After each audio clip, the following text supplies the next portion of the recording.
So we're doing this?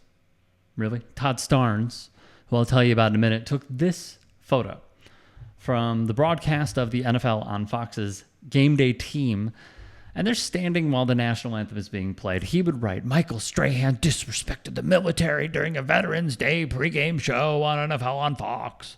The great irony is Strahan is on a ship surrounded by men and women who would willingly sacrifice their lives to protect his freedom. So his behavior is not just repugnant, it's downright cowardly. So let's play that game, shall we? Stuck it out for Nickers.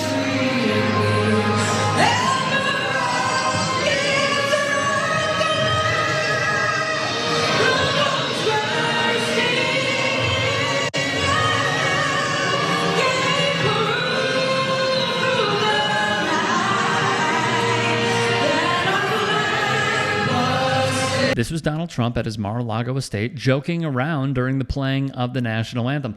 Let's also remember this. You have to stand proudly for the national anthem. You're disrespecting our flag, and you're disrespecting our country. And also...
Starnes, is just a typical pundit in this current environment and climate. And tweeters would certainly let him know in the replies. The long and short, all right, is this. That pregame crew was at the U.S. Navy base in San Diego on Sunday in honor of Veterans Day weekend. So that includes Kurt Menefee, Terry Bradshaw, Michael Strahan, Howie Long. I believe Jimmy Johnson was there too. Gronk was there, Jay Glazer, like the whole crew was there, okay? And they were aboard a U.S. naval ship at the base in that city for most of the pregame. Now, I need to be clear. This is not a controversy. It is a drummed-up controversy that is starting on what is billed as a free speech platform but is anything but, and has basically turned into a mainstream 4chan. Sorry, telling it like it is. Strahan would reply with this on Instagram. Thank you to all veterans and active service members who courageously risk their lives to protect us every day. Your selfless service is beyond measure. This is my hero. It is also my father, Major Gene W. Strahan Sr. He served for 23 years in the Army and was a proud member of the 82nd Airborne Division. Just as I honor my father, I keep all of you in my thoughts each and every day, as we would not have the safety and freedoms we cherish without you. Thank you. Again, he would share that photo of his father, Gene W. Strahan, via For the Win and NFL.com, starting with the former.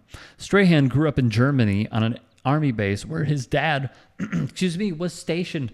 That should give you some idea of who he is as a person, what he grew up with as well. For the Starneses out there. From the latter, Michael proudly works with a military nonprofit called Merging Vets and Players, which takes retired veteran military members and connects them with retired athletes to help with their transitions. Seems like a great cause. From Awful Announcing. Technically speaking, yes, you should place your hand over your heart for either the Pledge of Allegiance or the national anthem according to the U.S. flag code. But this is ultimately a personal choice, not a legal requirement. Big distinction. And America's emphasis on freedom of expression means that gestures of patriotism such as this are intended to be chosen, not forced. Let me unpack that for a second. One thing that I love is how many conservatives will really, go in on people expressing things that are protected by the First Amendment. They claim to be ultra-constitutionalists and believe in it, yet attack anybody that they disagree with. And they claim they don't believe in cancel culture. Yet there are many who side with the Starneses of the world that are calling for Strahan's firing, a form of cancellation. And let me also say this. To piggyback off of what AA said, I don't think the pledge should be said at the start of school. I think it's useless. I think it's pointless. On top of that, is the Starneses of the world going to get mad when prior to a basketball game or a football game or a soccer game in the States or a college football game, college basketball game, is he going to get mad when some of the fans are in the concourse getting beer, getting hot dogs, getting nachos, getting pizza, taking a dump in the stall, using the urinal, using the trough if you're at Wrigley Field? I mean, well, technically, if they have their wiener out and they're peeing, but they have their hand over their heart, does that count? Or do they need to be standing at attention and not let pee come out of their privates? I mean, you tell me. It is all, and I'm making light of it, but it is all fugazi. It's nothing. It's a nothing burger, all of this. It is, once again, conservatives trying to lambast somebody because they are not doing what they want. And they are completely overreacting. He stood there.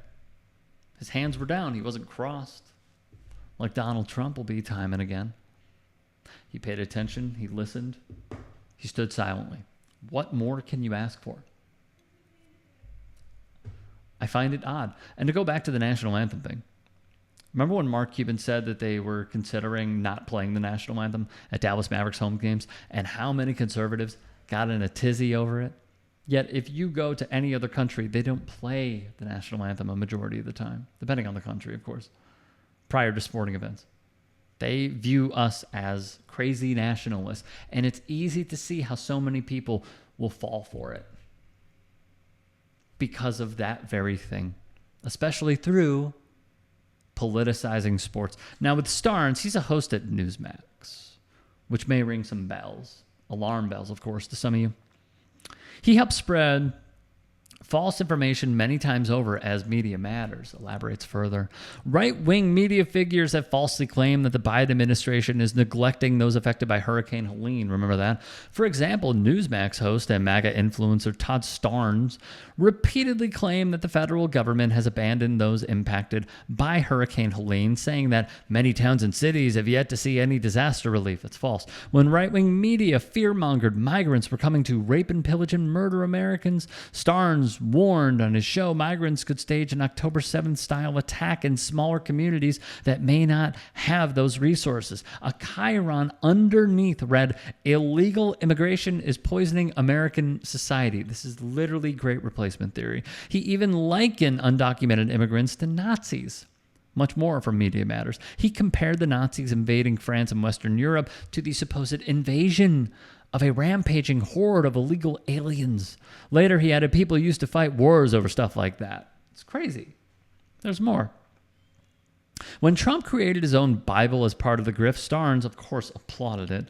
President Trump urged Americans to pray, read the Bible, and familiarize themselves with the U.S. Constitution and the Declaration of Independence. The triggered response from the heathens and woke evangelicals is pitiful and sad. What's even sadder is the fact that you're falling for it, man, or you're intentionally falling for it because your entire career and paycheck depends on it. Starnes, who did not get his contract renewed by Fox News, where he had been an employee since 2005, drew considerable backlash in July during an appearance on Fox and Friends when he instructed Rep. Ilhan Omar to take a one-way plane ticket back to whatever third world hellhole you came from.